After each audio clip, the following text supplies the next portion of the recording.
What is going on, guys? Johnny on the track back with another video here. And I'm going to do something a little bit different today. And obviously, SVG has been the talk of the past 2 weeks in NASCAR. Sonoma, we did qualifying today. I'm recording this Saturday before the Sunday Cup Series race. Who's on the pole? Of course, it's SVG. He battled it out with Connor Zilisch today in the Xfinity Series race, finished second, but led a lot of laps, was up front battling all day with Zilisch. Won the Xfinity Series last week rather. Swept the races last week, and of course, won at Mexico City. So SVG, the past few weeks, has been on a tear. He's been exceptional. So I wanted to do a little video. I'm going to play devil's advocate, and I'll say this. At first, I was very, very, very against SVG being a part of the playoffs. I'm still against SVG part of the playoffs, but I have come around a decent amount, I think, to make a solid argument of why I actually would be sort of okay with SVG being a part of the final playoff field, only being, I think, 28th currently in points, with an average finish that's way down there in the active drivers, full time Cup Series drivers. So I'm going to try to do this the best that I can. Now, I will say, obviously, I was totally against this. Like I said, Ryan Preece, my driver right now, is out of the playoffs because SVG has won, because Austin Cindric has won, Josh Berry has won. Ryan Preece is 14th overall in total points, battling for the final point spot with Bubba Wallace. So this obviously hits home for a Preece fan like myself. I'm upset that most likely Ryan Preece is not going to be in the final playoff field. But like I said, I've come around a little bit on why I would be fairly okay with SVG part of the playoff field. I want to know what you guys think when I'm done with this and when I make my arguments here. I have 3 points that I'll go through. And let me know what you think. And obviously, I feel like there's a lot of you that are going to say this is ridiculous. He shouldn't be a part of that playoff field. And I respect your opinion on that. I'm just going to give the arguments of, okay, this is what I would say, defending him, and when it's all said and done and he's in the playoffs, this is the argument I would make. And in the end, I think I would be okay with him in the playoffs. So point number one, I'm going to start with. At first, the big thing was he had the one win, right? He won at Mexico City. He had his one win. That was his second career Cup Series win. But he was not in the top 30 in points. He was so bad. He was 33rd in total points, so he did not qualify for the in-season tournament. So that's how bad SVG was, prior to winning at Mexico City. And then even after winning at Mexico City, still wasn't part of the top 30. But, the second win, now the guy has two wins in a season, multiple Cup Series wins in a single season. That is a tough thing to do. I'm going to read you some of the names that SVG has more wins than this season. William Byron, the points leader. Chase Elliott, who is second in total points. Alex Bowman, that's three Hendrick drivers that SVG has more wins than. He's got more wins than Bubba Wallace. He's got more career Cup Series wins than Bubba Wallace. Fun fact. Tyler Reddick this year has been exceptional at finishing well, but overall can't get a win. SVG has two more than Reddick. He's got more than Buescher, more than Preece, more than Briscoe, more than Ty Gibbs. I'm naming JGR cars, Hendrick cars, 2311 cars, RFK cars, top tier teams. This guy, Joey Logano, Austin Cindric, Ryan Blaney, all the Penske camp. Throw Josh Berry in there. He is alone in second in total Cup Series wins. The only guys with more, Christopher Bell, Denny Hamlin, and Kyle Larson, who all have three. There's a good chance by the end of the season, SVG will get 3 wins because Sonoma, he's starting on the pole, which is tomorrow. Still got, obviously, Watkins Glen at I think the third to last regular season race. So Throw that all together, right? He's up there in wins.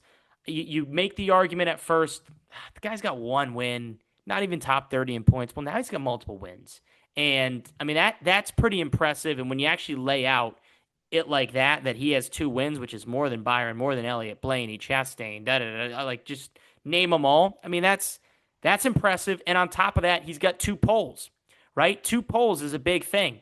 That's only behind Chase Briscoe, who's got four, tied with Bowman, who's got two. So he's tied second in terms of poles as well, with his second at Sonoma. Obviously, won the Mexico City pole as well. So up there in wins, up there in poles, in the Cup Series, with more than a lot of top tier drivers. Pretty impressive when you throw those numbers out there. Number two, this is more on the business side of things. Are you really going to leave an international name like SVG out of the playoffs with, however, let's say next year, the year after, they change the playoffs and winning you're in is no longer here. And this guy's going out and winning three regular season races, maybe five races total when it's all said and done with the amount of road courses we have on the Cup Series schedule now.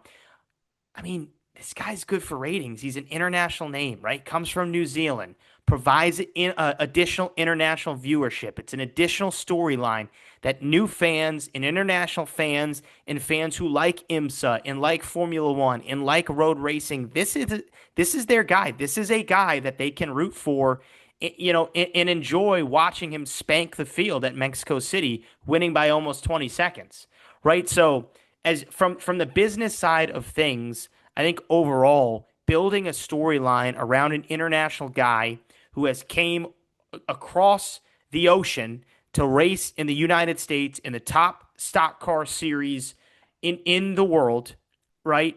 And being competitive, running up front at these left and right road course races, right? I mean, that's a big thing. That's a big thing. This guy is helping grow the sport and kind of find a new lens and a new way in for some viewers. And I think that's important. You look at the business side of things. I think NASCAR knows how big, SVG is right now for the sport.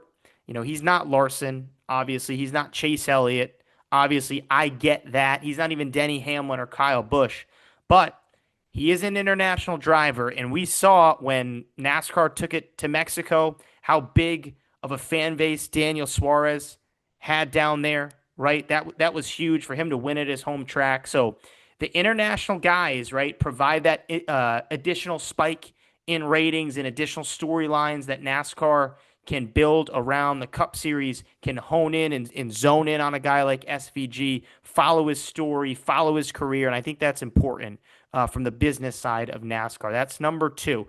Number three, probably the strongest point that I can make, and one that I think kind of leans in to the main argument that people make for a lot of these guys not being playoff eligible or that they should not be part of, a playoff collection or a chase to the cup, whatever you want to call it, however it comes to be in the future. Here's what I'll say to you all.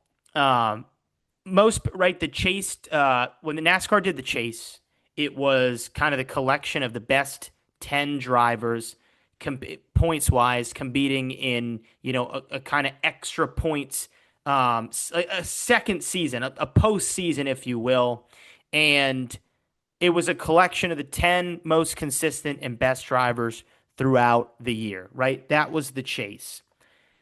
So if we are looking for a collection of drivers, the best ones, competing for a NASCAR championship, are we really going to not include the best road course driver? Are we really going to leave out the guy that at a certain craft, at a certain skill, are we going to leave that out? And because now we're saying that we don't value something that is now over 15% of the schedule. 16% of the schedule is devoted to left and right turns, right? To road racing. So if we are trying to find the best collection of drivers to compete for a championship, I think the best road course guy should be a part of that group. right? That is a craft that is a part of the playoffs, is a part of the season. You know, it, again, now makes up 16% of the schedule that has a unique kind of feel to it, racing wise. It's different. But we have found the best guy, possibly the best ever. And you're going to tell me that that guy should not be competing with the other best drivers at certain things, right? Larson is great on ovals. And some of these guys are great on super speedways, like a Ricky Stenhouse Jr., who has made the playoffs, a couple of the past years.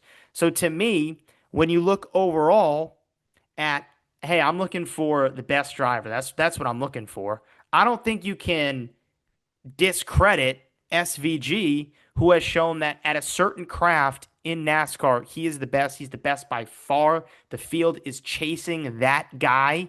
He's the champion when it comes to road racing. That's the guy that everybody's chasing at that craft, at that skill. And to me, that's the best argument I can make. And again, am I upset that Priest is probably going to miss the playoffs? Yeah, absolutely. But overall, if I kind of say those things out loud, it starts to make me feel okay. I get it. I get it, especially that last point. You're telling me that 16% of the schedule devoted to road course racing, a road course race in the playoffs, in the Roval. You're telling me that the best road course racer can't be a part of that playoffs? I mean, usually the best defensive team in the NFL makes the playoffs. Usually the best three-point shooting team in the NBA makes the playoffs, right? That's how some of this stuff just kind of works itself out. And I get it's different. You got to have a good record. So in this case, you got to have a good average finish. You got to accumulate points. I get it, but NASCAR is different. It's not a stick and ball sport. And when you look in totality at the sport and say, that's the best guy at this, that's the best guy at this, that's the best guy putting it all together. Well, this guy is the best road course racer. And in that case, I'd be okay, or I am okay, with SVG being a part of the playoffs. But my opinion is my opinion. I want to know what you guys think. Put your thoughts in the comment section below. Am I talking crazy? I know NASCAR, has obviously really in a tough spot overall with playoffs. I feel like you can't please anybody. But I want to know what you guys think. What should SVG be a part of the playoffs? Is he worth a playoff spot? Put your thoughts in the comment section down below. If you like this video, give it a like. And of course, if you like motorsports content, hit that subscribe button down below. We appreciate it. Thanks for watching.